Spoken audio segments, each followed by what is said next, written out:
All right, so I bet you're fascinated by unexplained mysteries, too. Absolutely. And today we're diving into one that's truly perplexing. Oh, yeah. The Bennington Triangle. Yes. This area in Vermont Well, became infamous Mhm. between 1945 and 1950 Yeah. for a string of disappearances, Uh-huh.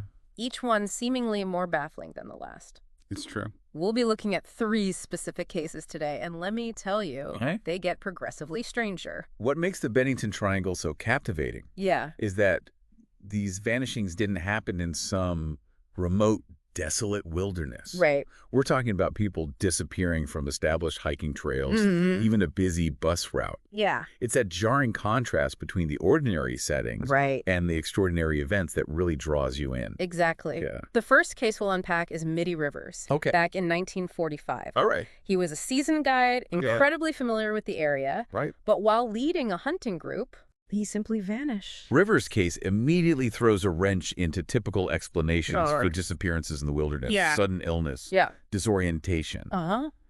Those are less likely with someone of his experience. Of course. It forces us to consider other factors, Yeah. perhaps even the unsettling possibility Yeah. that experience doesn't always guarantee safety in such environments. And the mystery deepens because they found his rifle. Oh, wow. No signs of a struggle. Oh, wait. No other trace. It's as if he walked off the face of the earth. That lack of a clear explanation is what makes the Bennington Triangle so compelling. If there were a body Yeah. or evidence of an animal attack, it would be a different story. Uh-huh. But with Rivers, Yeah. we're left with unsettling silence. Okay, so the next case takes us to 1946 with Paula Weldon. Okay. An 18-year-old college student went for a walk along the Long Trail, Right. a well-marked, Yeah. popular hiking route.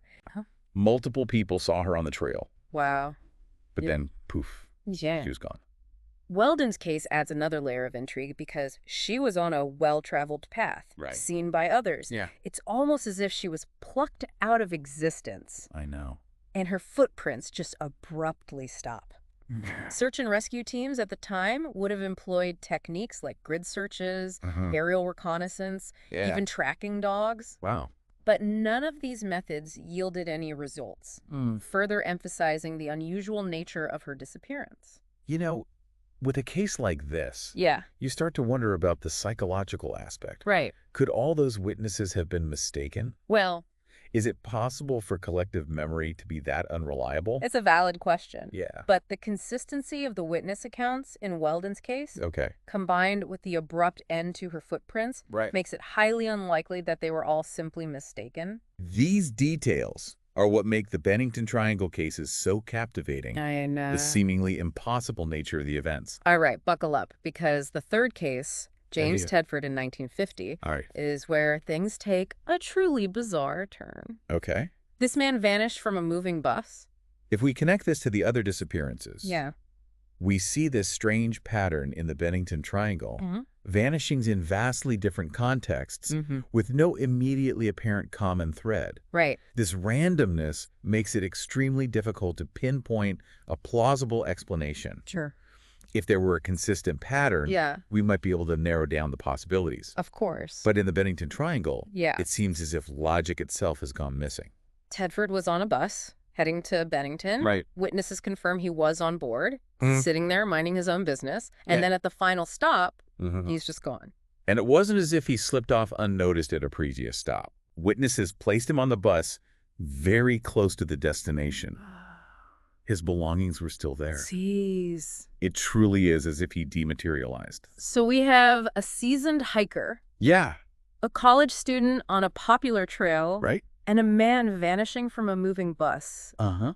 What in the world is going on in the Bennington Triangle? It's really strange. Of course, this has led to a lot of speculation. Absolutely. And the theories range from the mundane to the utterly bizarre. It's true. We have theories about serial abductors, Right. cryptids, Yeah. paranormal portals, Uh-huh. even strange natural forces. Yeah. It's a buffet of speculation. Let's dig into some of these theories. Okay. What about the paranormal? All right. Some say the Bennington Triangle might be a portal to another dimension, Right. a gateway to somewhere else. It's a fascinating idea. Yeah. Especially when you're trying to grapple with events that defy conventional explanation. Of course. But scientifically speaking, there's no evidence to support the existence of interdimensional portals, Hmm. let alone their presence in Vermont. Sure. However, Yeah. I do think it's interesting to explore why this theory Mm-hmm. and others like it Right. gain so much traction. Yeah. It speaks to our innate desire to understand the unknown, Mm-hmm. and sometimes a fantastical explanation is more comforting than the idea of randomness.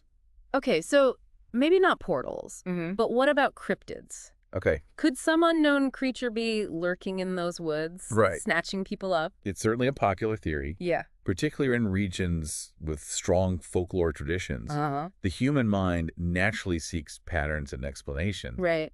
But again, Yeah. extraordinary claims require extraordinary evidence. Mm-hmm. While we have anecdotal accounts and local legends, Sure. we lack concrete evidence to suggest that such creatures are responsible for the disappearances. All right, so let's move away from the truly fantastical. Could there be some sort of unexplained natural force at work? Like what? Maybe a magnetic anomaly Okay. or a vortex in the Bennington Triangle? This is where things get a little more grounded in science. Right. We do know certain geographical locations can exhibit unusual magnetic properties, Right. but currently, Yeah. there's no scientific evidence to suggest these properties could cause people to vanish. Okay. However, Yeah.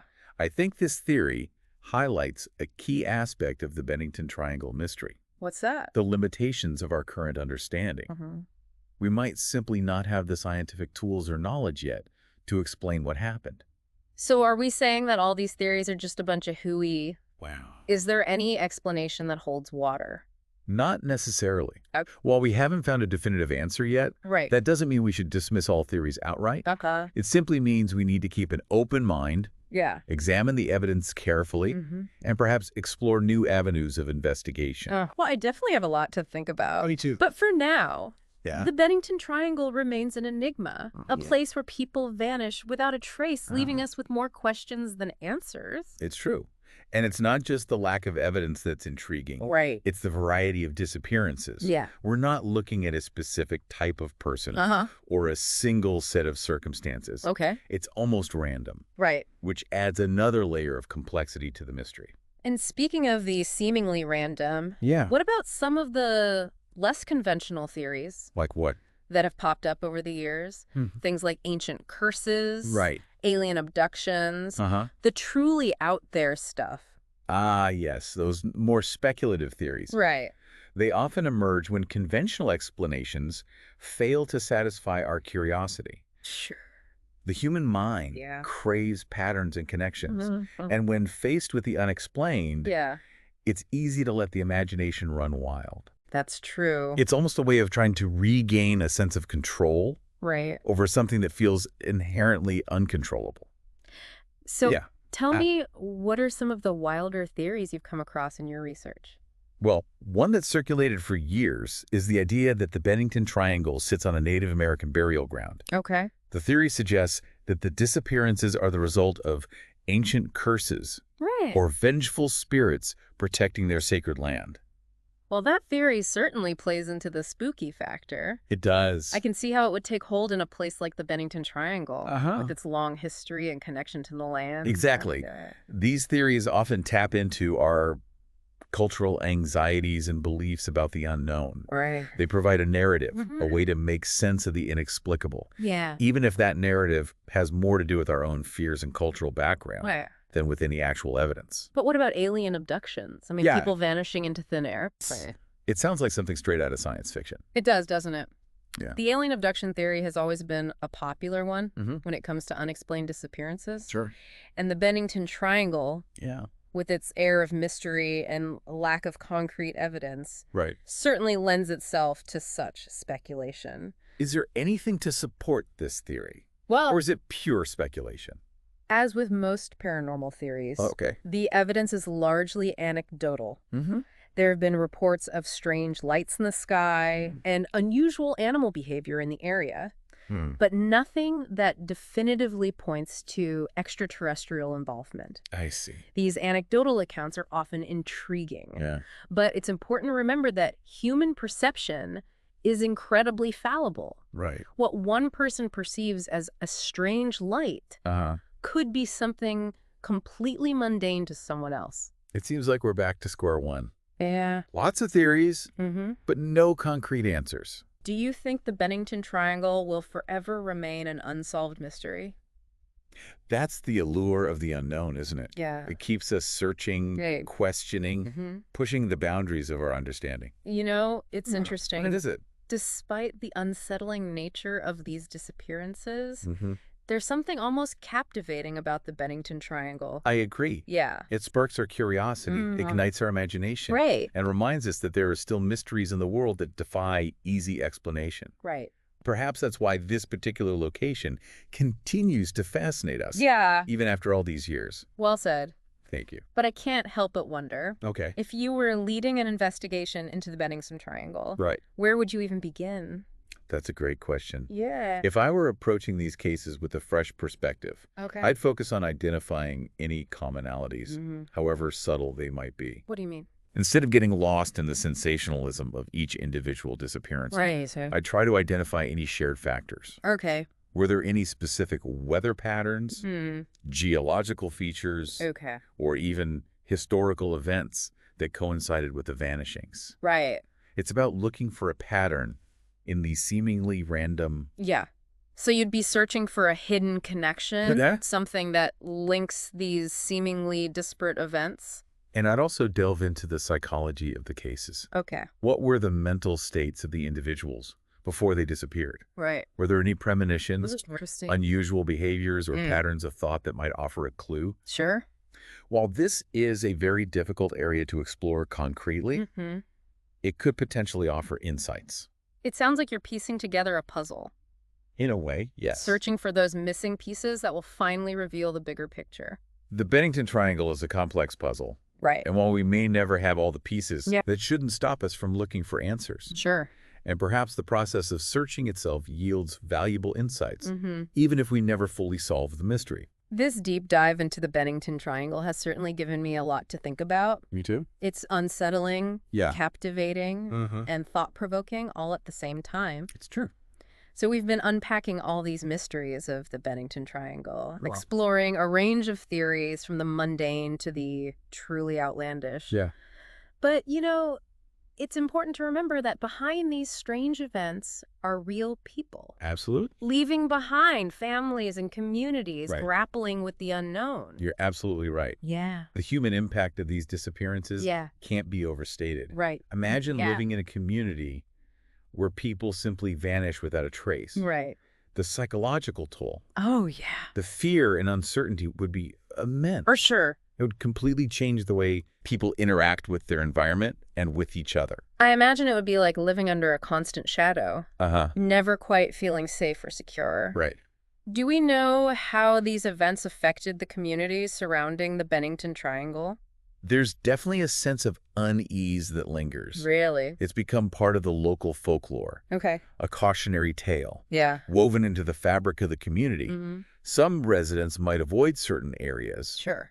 especially those connected to the disappearances, Right. while others might be drawn to the mystery, Okay. even capitalizing on it through tourism or storytelling. Wow. Like a complex mix of emotions and responses. That makes sense. It's Yeah. like the Bennington Triangle is both a source of fear and fascination, Right. shaping the identity of the region in a unique way. Absolutely. This whole deep dive has really highlighted how the unknown can grip our collective imagination. And how it can challenge our assumptions about the world. The Bennington Triangle forces us to acknowledge Right. that we don't have all the answers, Uh-huh. that there might be forces at play we simply don't understand. It's kind of scary. It's a humbling reminder of the limits of our knowledge. It's almost as if the Bennington Triangle represents the ultimate unsolved puzzle. It's a good way to put it. A reminder that even in our age of technology and scientific advancements, Yeah. there are still enigmas that defy explanation. Precisely. Yeah. And maybe that's okay. Mm-hmm. Perhaps the most valuable lesson the Bennington Triangle offers is to embrace the mystery, Right. to acknowledge that not everything can be explained or categorized. This entire conversation has left me with so much to think about. Me too. These disappearances, the theories, the impact on the community. It's a lot to process. It really is. Do you have any final thoughts for our listeners? Sure. A takeaway they can ponder as they continue their own exploration of the unknown. I think the most important thing to remember is to approach the unknown with a healthy balance Oh, okay. of curiosity and skepticism. Mm-hmm. Don't be afraid to ask questions, Great. to explore different perspectives, Sure. but also be willing to critically examine the evidence Uh-huh. and acknowledge the limitations of our understanding. Yeah, I like that. And above all, Yeah. remember that the mystery itself Yeah. can be just as compelling as any solution we might find. Well said. Thank you. So for all you listeners out there, Yeah. if you were to investigate the Bennington Triangle, what's the one question you would ask? Ooh, good question. What thread would you pull to try and unravel this enduring mystery? Yeah, Keep those minds curious. absolutely. And remember, sometimes the most fascinating discoveries lie in the questions we ask, That's true. not necessarily in the answers we find. I agree. Until next time, happy deep diving.